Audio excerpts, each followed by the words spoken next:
الرحمن الرحيم. السلام عليكم ورحمة الله وبركاته. من بعد ما شفنا التلخيص ديال لي شابيتر الاولين من لو رومان اوتوبيوغرافيك لا بواط ا ميرفاي اي لو شابيتر 1 2 3 4 5 و 6، في هاد لا فيديو ان شاء الله غادي نخدموا لا سويت ديال هاد لي شابيتر اي من 7 حتى ل 12.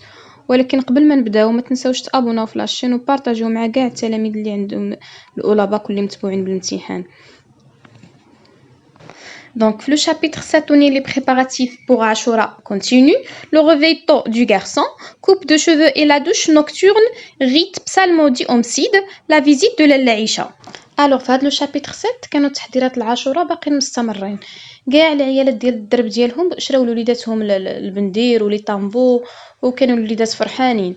الاب ديال سيدي محمد كان شرا ليه لا ترومبيت وقال لي غدا ان شاء الله غادي نمشي نشري لك العاب اخرين. داكشي اللي كاين غد ليه مشى مع الاب ديالو للسوق وشرا ليه العاب اخرين وخدا عند الحلاق باش يقاد ليه الشعر. وما كانش سيدي محمد كان كيحمل داك الحلاق كان ترطاري، كان تيهضر بزاف مع لي كليون ديالو. فاش وصل الدور ديال سيدي محمد كان تيقطع ليه الشعر، مع الاسف جرحو شويه في راسو. الوغ فاش رجع للدار دوشات له الام ديالو اللي هي لاله زبيده ونعس. وفي الصباح بكري مع 3 ديال الصباح فيقاتو من واحد النوم العميق، ووصف لنا حتى كيفاش فيقاتو وكيفاش الى اخره.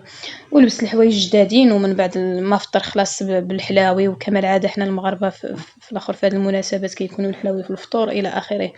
مشى للمسيد وكان فرحان بزاف بحوايجو، كان تيحس براسو انه امير بدوك الحوايج، واخا كانوا كبارين عليه، حتى من البلغه كانت كتزلق ليه من رجليه حيت كانت كبيره. ولكن فاش غادي يلقى كاع الوليدات لابسين الحوايج جدادين كان تيبان له راسو عادي، يعني ديك الفكره ديال الامير ما بقاتش عنده في دماغه. فاش رجع للدار تغدا، وكان هو والام ديالو غيمشيو عند لاله عائشه. هذا هو البروغرام اللي كانوا حاطين من الاول، ولكن مع الاسف غتقلب القضيه. لاله عائشه هي اللي غتصدق غتجي لعندهم، وغادي يدوز واحد العشيه كامله وهما كيهضروا كينمموا في الناس كما العاده. وسيدي محمد كان ما تيفهمش علاش كيهضروا، وما كانش مستحمل اصلا حتى ديك الهضره، حيت هو ما كانش كيحملها. كان تيوصفهم بدوك الترطريات اللي كيزلزلوا الحيوطه ديال الضرب الهضره.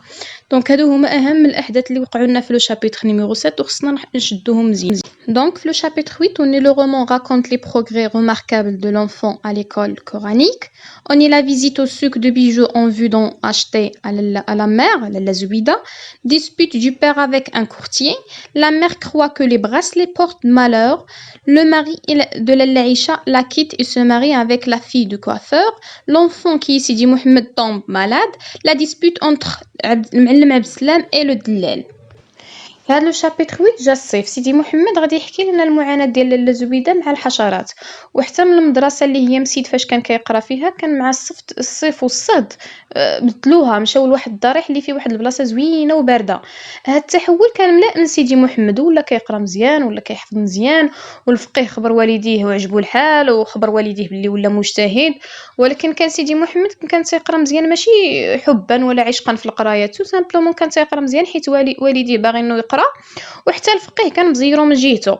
العشيه كان المعلم عبد السلام ولاله زبيده وسيدي محمد مشاو للسوق، مشاو باش يشريو لي بغاسلي لاله زبيده اللي كانت كتانسيستي عليهم شحال. دونك فاش مع الاسف فاش يوصلوا المعلم عبد السلام غادي يدابز مع السمسار اللي كاين في هذاك المحل، حيت كان تيغش وكان تيزيد في لي بري. الوغ لاله زبيده وفاطمه بزويه وسيدي محمد غيرجعوا للدار، وباللي فاش غيدخل سيدي المعلم عبد السلام غادي يجيب معاه لي بغاسلي. لاله زبيده واخا كانت باغياهم وكانت غتحماق عليهم، قالت لي كون غير ما جبتيهمش حيت راه داخلين علينا في الخياب وداخلين علينا بالمشاكل وبالصداع الى اخره. سيدي محمد من مورا شاف هذيك المدابزه مع الاب ديالو مع السمسار، دخل بالليل وهو مريض، وفاش نعس كان تيشوف الكوابيس اللي كامل ما نعش حتى الغد ليه الصباح. كان فاش فاق قال لي الاب ديالو غير بلا ما تمشي للمدرسه، غير جلس في الدار. هذا من جهه. عندنا حدث اخر اللي هو لا فيزيت لاله عائشه. دونك كانت لاله عائشه كانت جات باش تزورهم، بيان سور لاله زبيده ما غاديش تصبر وتعاود ليها كلشي شنو وقع ليهم في هذاك السوق، المدابزه اللي وقعات وشنو وقع.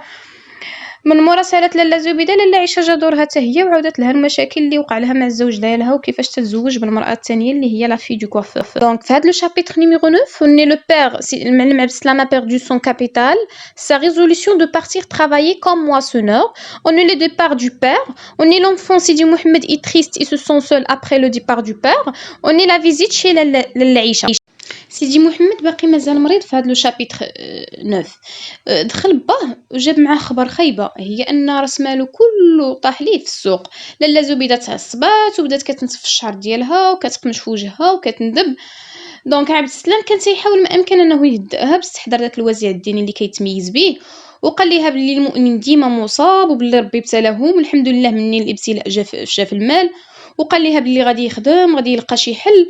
دونك من بعد ما فكر في جميع الحلول المتاحه، انه ياخذ كريدي، انه يخدم كمياوم، ولكن دوك الحلول كاملين ما مسلكينو. في الاخر غادي يقرر انه يمشي يخدم في موسم الحصاد في النواحي مدينه فاس.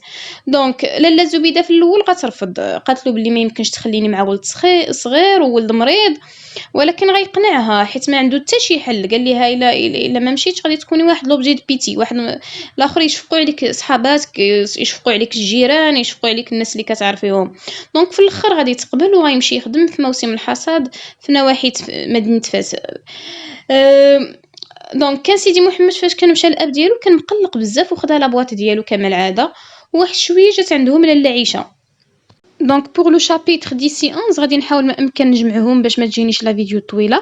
Donc on est l'enfant, sa mère الى العيشه se rend chez الفقيه سيدي العرافي. On est prémonition du الفقيه. La mère décide de retenir l'enfant à la maison pour qu'il lui tienne compagnie. Visite d'un émissaire de la part du père Ma'alem Abd Salam. Visite de Lalla Aïcha qui réserve une surprise à Lalla Zouida.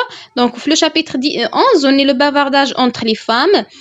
La boîte à merveille nous apprend la demande de pardon de la part de Salama la marieuse pour le mal qu'il a causé à Lalla Aïcha et son amie Lalla Zubida. On est l'annonce de divorce de Moulay Al-Arbi et sa nouvelle femme qui était la fille du coiffeur. On est l'ignorance de l'enfant vis-à-vis à des sujets du bavardage entre les femmes. دونك في هذا لو شابيتر ديسي 11 كان سيدي محمد والام ديالو لاله زبيده من دوك القصص اللي كيعاود ليه الاب ديالو المعلم عبد السلام، وتا عبد الله ليبيسي اللي كان تيعاود له قصص خياليه. دونك خلى الخيال ديالو يكون واسع بزاف. هاد العراف عطى سيدي محمد واحد الحجره بحال هذوك اللي كيكونوا في التريات. سيدي محمد كان فرحان بها وقال ليه العراف فاش تحس براسك مقلق رجع وتامل في هاد الحجره. الوغ كو لاله زبيده كان نصحها باش تزور واحد الولي الصالح، تبدا تدوم على الزياره ديالو، تداوم على الزياره ديالو. اما لاله عيشه فبشرها بخبر الخير، قال لها بلي الزوج ديالك غادي يرجع ليك وبلي غادي يطلق الزوجه الثانيه اللي هي لا في دو كوافور. دونك فاش رجعت لاله زبيده تكتمات وما عاودت حتى شي وحده هذيك الزياره شنو وقع فيها والحيتيات ديالها. دونك في هذيك المده اللي كانت كتزور فيها داك الولي الصالح اللي نصحها بها كانت مانعه سيدي محمد من المدرسه، ما كانش كيمشي للمدرسه. ان جور واحد السيد كان صيفطو المعلم عبد السلام جاب ليهم البيض والزيت وشويه ديال الفلوس. دونك لاله زبيده كانت فرحانه بديك الصخره حيت اصلا كانت واقفه عليها، كانت ضيعت كاع داكشي اللي كان مخلي لها الزوج ديالها، ضيعته غير في الفقهاء وفي ديك سيرواجي. دونك فرقات على جيرانها شويه البيض ودات حقها لاله عيشه. لقات عندها خبر زوينه الا وهي طلاق مولاي العربي من الزوجه الثانيه، دونك اللي هي بنت الكوافور.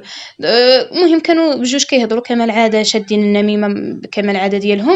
واحد شويه دخلت عليهم سلامه اللي كانت دخلت ما بين مولاي العربي والزوجه الثانيه. اول حاجه كانت اعتذرت من لاله عيشه من داك الالم اللي عيشتها فيه، واعتذرت حتى من الصديقه ديالها لاله زبيده، وقالت لها خبر باللي مولاي العربي وبنت الكوافور واقفين على الطلاق، يعني غير مساله وقت.